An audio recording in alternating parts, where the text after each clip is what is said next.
When a philosopher talks about ethics, he normally refers to a set of practices that ought to be carried out by individuals. Philosophers instruct us how to act in the hope that the individual actions carried out by each person would gradually gain enough momentum to become the norm of the society. Kierkegaard is no exception. However, because of his religious background, the relation between ethics and practice is much more complicated in his philosophy than it normally is in the works of other philosophers. Kierkegaard is what you might call a Christian fanatic. As a well-educated theologian, he is well aware of the paradoxes that can be found in Christianity. What makes him different from other theologians is that instead of justifying these paradoxes or instead of trying to solve them, he embraces them and elevates paradox as the cornerstone of Christianity. Kierkegaard believes that by trying to solve various paradoxes, as other theologians wish to do, one disproves Christianity, which is the very opposite of the thing theologians try to accomplish in the first place. I think one of the best passages which expresses this point can be found in his book on Adler. Incidentally, I think this book is one of the most important works of Kierkegaard when it comes to religion and ethics. The problems that this book takes into consideration are the same religious and ethical problems that the first Christians had to face. For instance, if a believer wondered what he would have done if he were alive in the same time and place as Jesus, he could find an answer to this question by testing himself against various claims of revelation. Today's Christians might not be able to imagine the ethical implications of living alongside Jesus, but they can have the best next experience when revelations are concerned. The dilemmas that a person faces in relation to revelations are the same kind of dilemmas that people faced about 2,000 years ago. When a person claims to have received a revelation, people who hear these claims are put in the exact same situation in which people were put at the time of Christ.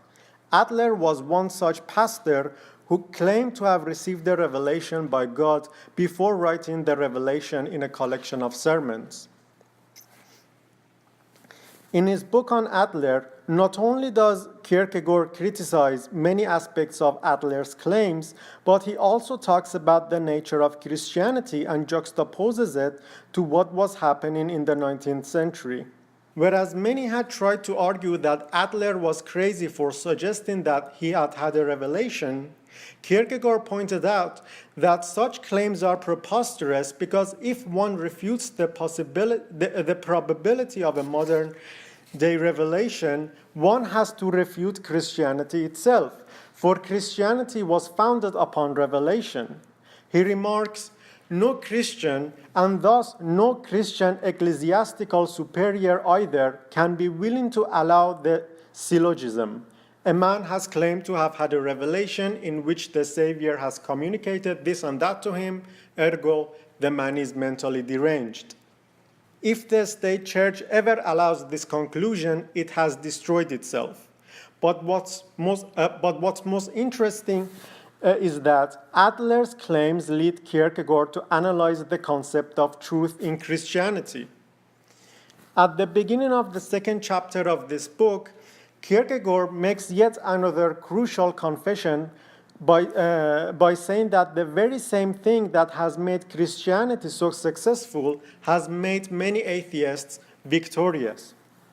This same thing of which Kierkegaard is talking is, of course, Christian claims about eternal truth that under empirical scrutiny become nothing more than a series of bad hypotheses. It is understandable why, when faced with such a problem, many theologians try to resolve the existing paradoxes in Christianity to give Christianity a more truthful appearance. To begin with, the very concept of eternal truth is paradoxical. because Christianity was not formed as a religion until about two millennia ago. Therefore, the claims it makes are about 2,000 years old. How then can a 2,000-year-old claim reach both backward and forward in time from the moment of creation until the day of judgment for all eternity, or in modern terminology, from the moment of Big Bang until the heat death of the universe? The situation becomes even more paradoxical if we go back 2,000 years in time to the moment when the claims were just made, because it was at that time when the newborn truths were first said to be eternal. But as Kierkegaard sees it, the 1,000 years are no argument pro any more than newness in year one was an argument contra. The eternal truth is just as true in its first moment and it is in its latest. These truths about which Kierkegaard is talking are very different from those that are found in science. It is true that if it's true that molecules are made up of atoms, it has always been true before we discovered atoms, and it will always remain true when the last human being dies. It could be argued that if there are any scientific truths, there are, in a sense, eternally true. But the eternal truths that are found in Christianity are quite different, because when someone receives a revelation, that person might be endowed with new truths which were non-existent prior to the revelation. Despite this contradiction, these new truths are eternally true even if they contradict the eternal truths of the past. Hence the paradox. Despite believing Christianity to be an eternal truth, Kierkegaard tells us that Christianity is not an eternal truth in the sense of a mathematical theorem. Christianity is the paradoxical truth. It is the paradox that the eternal once came into existence in time. This paradoxical fact, which is an offense to reason, does not, because it is 1800 years later, become truer than it was the day it occurred. That the eternal once came into existence in time is not a truth that must stand up to the test of time, is not something that must be tested by human beings, but is the paradox by which human beings must be tested. Nor has the paradox itself survived for many years. It existed when Christ lived, and since that time, it exists only every time someone is offended or truly believes. Whether the paradox had existed for 1,000 years or for only a half hour makes no difference. According to Kierkegaard, it is the duty of each person to accept Christianity through faith despite such paradoxes. Take the case of Abraham, who was willing to sacrifice his own son. It is hard to overestimate the ethical implications of Abraham's story. To realize the absurdity of the situation, you need to imagine what would happen if such an event took place today. What would happen if someone killed his own son, and when the authorities captured him, he told them that he was not guilty because God had told him to kill his own son in a dream? But in Kierkegaard's view, there are two realities involved in any similar story: the so-called objective reality from the viewpoint of society, and the subjective reality which inevitably entails absurdity from the viewpoint of society. And in confrontation with the absurdity of such a situation, it is faith that makes a murder into a holy and God-pleasing act. Keep in mind that in Fear and Trembling, Kierkegaard claims that, ethically speaking, Abraham's relation to Isaac is quite simply this: the father shall love the son more than himself. It might be the case that faith transforms a murder into a holy act, but this transformation does not undermine the ethical problems which the act creates. From an ethical point of view, what Abraham did is utterly inexcusable. This is yet another paradox. The ethical perspective ensures that if Abraham had killed his son and if he were captured, he would not have been able to justify his actions to anyone else, because to have faith is to have it individually, not in relation to other people. So paradoxically again, he is justified by virtue of being a single individual. Even his relation to the absolute is not what justifies him. It is faith alone that makes this justification possible. Faith is namely this paradox that the single individual is higher than the universal. It is important to note that the person who has true faith, whom Kierkegaard calls the knight of faith, is always an isolated individual. Just as Abraham's actions are only justifiable on the individual level, the knight of faith can only have faith as an individual with no connection to anyone else. Here we have yet another paradox. An action might be justifiable by virtue of faith, but this justification will not be communicable to other people. You cannot convince other people to see the world under the same light as you do. They can reach that conclusion, but they have to reach it for themselves. Therefore, something that becomes transformed to truth by virtue of faith completely belongs to the subjective realm. This subjectivity gives way to your beliefs. Not only is it our responsibility to choose what truths to believe in, but we become responsible for the truths we choose. In one of the most beautiful passages, Kierkegaard tells us that in the loneliness of the universe, the knight of faith never hears another human voice, but walks alone with his dreadful responsibility. The knight of faith is assigned solely to himself. He feels the pain of being unable to make himself understandable to others, but he has no vain desire to instruct others. The knight of faith is very much like a person who faces the absurd in Albert Camus' philosophy. He is every bit as responsible as Camus' absurd hero. The only difference is that the knight of faith chooses faith in confrontation with the absurd, whereas Camus' absurd man or absurd hero does not look beyond the absurd. There is also another crucial difference. The absurd saves both Camus' Sisyphus and Kierkegaard's knight of faith. But Sisyphus is happy just by virtue of being confronted with the absurd, whereas the knight of faith will have faith that he will be saved by the absurd. And I think this is the crucial difference between the two philosophers. The knight of faith believes the absurd, but Sisyphus accepts the absurd as a brute fact. To show you yet another parallel between Camus and Kierkegaard, I will draw your attention to how they both viewed their ideal creatures. Just as Camus famously claimed, "Il faut imaginer Sisyphe heureux," one should imagine Sisyphus happy, Kierkegaard wrote, "The knight of faith is the only happy man." Now, let's go back to the passage I quoted earlier, and let's focus on its last part when it says that the knight of faith has no vain desire to instruct others.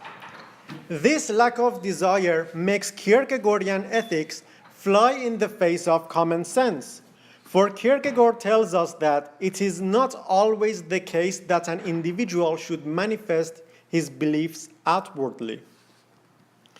Believing something to be right or true is not enough justification for instant action or externalization of that belief. Commonly, when religious beliefs are concerned, people are outspoken more often than not. But in Kierkegaardian ethics, we face the strange situation of being asked not to externally manifest our beliefs. To illustrate this point, Let's have a look at one of Kierkegaard's own examples by recalling the case of Adler. The story is that one night Adler supposedly received the divine revelation, and he instantly began to jot down what was revealed to him in a collection of sermons. We are not interested if this story, which Adler himself has reported, is true or not. What we care about is what follows the event of revelation. Before the event, Adler was a Hegelian, but Adler says that that night, after receiving the divine revelation, he realized that Hegelian philosophy was wrong, so he burned all his books. So we could say Adler suddenly came to a belief that namely that Hegelian philosophy was wrong. Was this belief enough to justify his extreme action of burning all his books? Adler's behavior is a wonderful example which touches upon various aspects of Kierkegaardian ethics. So I'm going to go into details in order to show you the ethical issues of Adler's story. Overall, I could outline at least 4 aspects from which Adler's actions could be considered problematic. Superficial externalization, irony in ethics, subjectivity, and aesthetics. Let's take a closer look at the first problem, superficial externalization. In order to do so, we need to analyze this simple story to find out what's ethically wrong with it. Adler claimed that he had realized Hegelian philosophy was wrong. In fact, his feelings were so intense that he had believed that Hegelian philosophy was wrong. This means that Adler took a qualitative leap.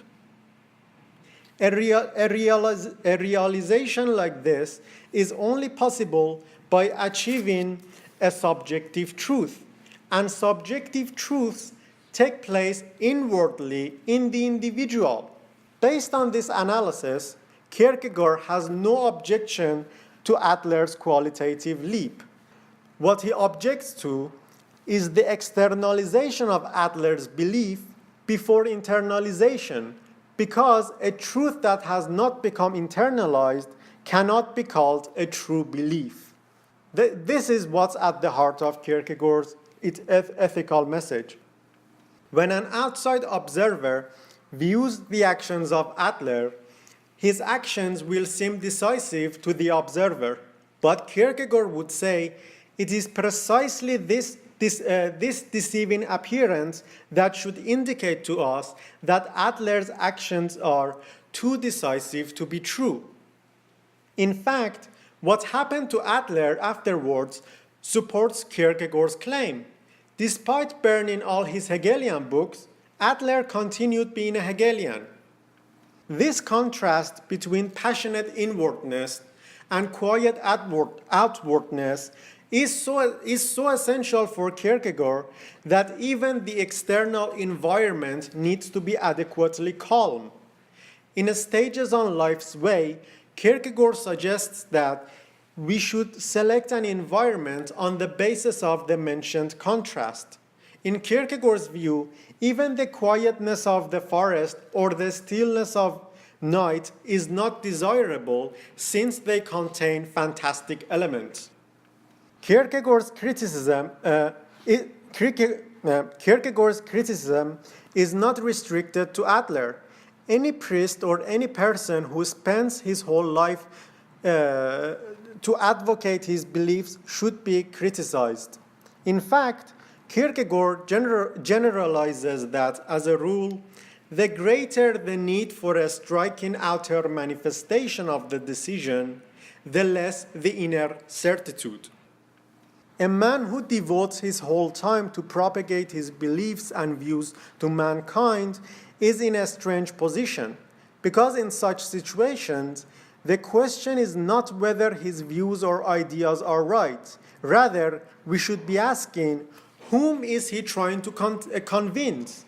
Is he trying to convince himself or other people? No doubt that it will seem to others that his convictions are firm, but this firmness is only an appearance. In the case of such a person, it is he who needs people, he who wants to be he who wants to convince himself by convincing others. If in the intellectual sense one were to place him in a vacuum, he will have no conviction. This raises a very interesting point.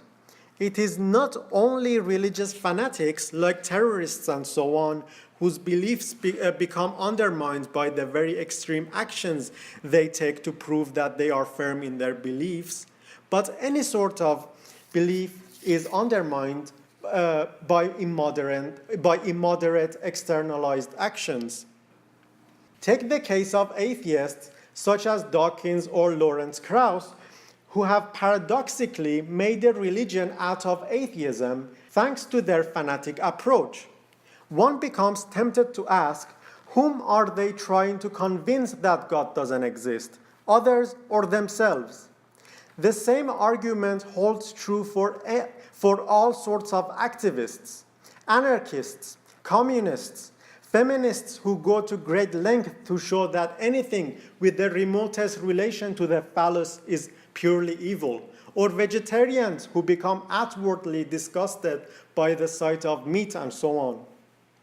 Of course, the point is not that women don't have equal rights as men or that God exists.